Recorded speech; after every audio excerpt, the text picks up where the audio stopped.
Citoyennes, citoyens, salut et fraternité, chers compagnons, bonjour. Nous sommes aujourd'hui donc le 21 janvier, c'est le jour des Agnès.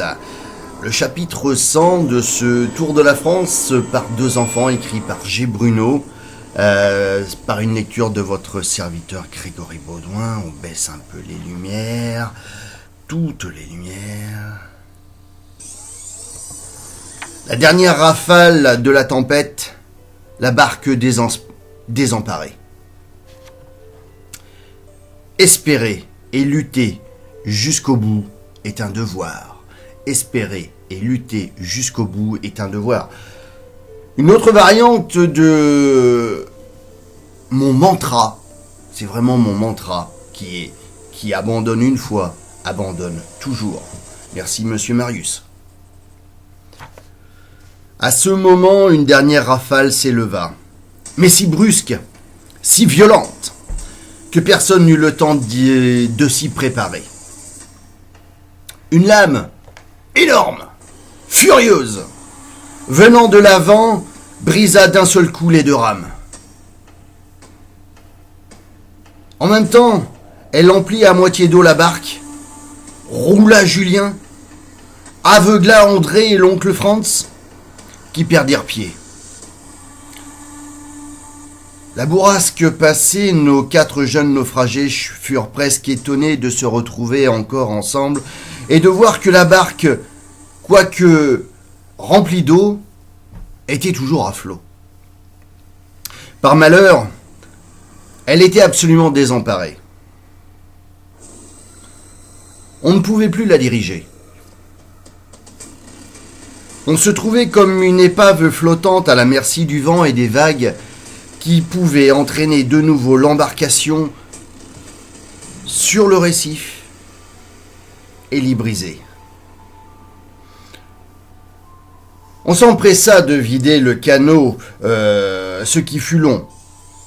Puis chacun se rassit en proie à de nouvelles anxiétés. Guillaume était devenu sombre. Immobile, au fond de la barque, il suivait d'un œil triste l'horizon brumeux. Ses paupières étaient humides, comme si par la pensée il eût entrevu, au-delà des côtes de l'océan, une petite maison, cachée, sous les arbres, et au cher foyer de la maison, une femme, inquiète, et deux petites têtes blondes, celles de ses petites filles.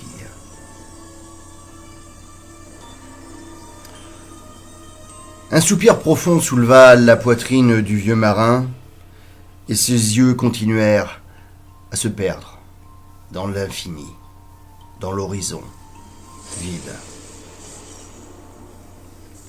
Alors deux bras caressants se posèrent sur son épaule et la petite voix tendre de Julien s'éleva.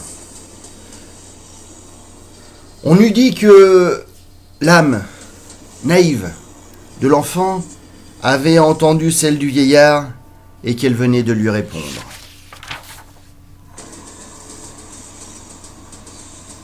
Père Guillaume, le grand architecte de l'univers est bon.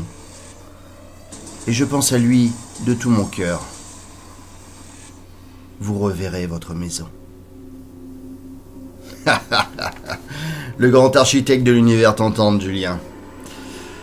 Le grand architecte de l'univers t'entende, Julien. Un chapitre très court. Pas de gravure ce soir, aujourd'hui. Et ben demain, si tout va bien. Demain. Le noyé et les secours donnés par Guillaume. D'ici là, portez-vous bien. Par le ciel, partout, pour tous, que la force soit avec vous. Salut et fraternité.